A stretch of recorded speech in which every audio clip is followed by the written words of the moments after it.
Nous sommes venus à Washington avec la franchise du gouvernement chinois. Les discussions entre les deux parties ont été très ouvertes et constructives. Voici le principal négociateur commercial de la Chine lors d'une rencontre avec les médias chinois après 2 jours d'intenses discussions. Il s'agit de la 11e ronde de pourparlers entre les deux pays pour apaiser les tensions provoquées par les frictions commerciales.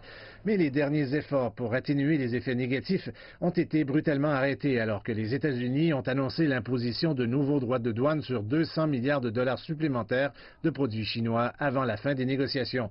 Liu He a dit qu'il s'attendait à de tels obstacles. Tout pays a ses principes, tout comme la Chine. Et nous ne faisons aucun compromis sur les principes. La coopération est la seule solution pour le moment. Je crois que nos deux nations vont travailler ensemble face à nos ennemis communs. Et c'est seulement en travaillant ensemble que nous pourrons les vaincre. Le ministère chinois du Commerce a déclaré vendredi qu'il était déçu par la décision de Washington, ajoutant qu'il réagirait par ses propres actions.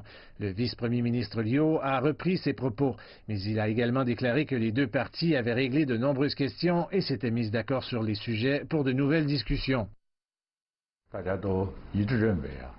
Nous avons tous convenu de maintenir l'élan de ces discussions, malgré toute résistance ou distraction temporaire.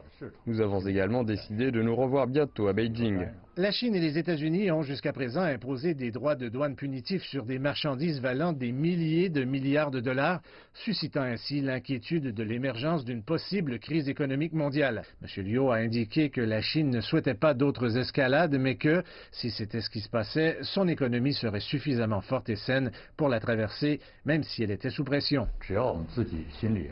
Tant que nous aurons confiance en nous, nous ne craindrons aucune difficulté. Les défis peuvent être bons pour le développement d'un grand pays. Liu He a déclaré que les négociateurs avaient commencé à rédiger un accord et que la Chine espérait que le document résultant traitait les deux parties de manière égale.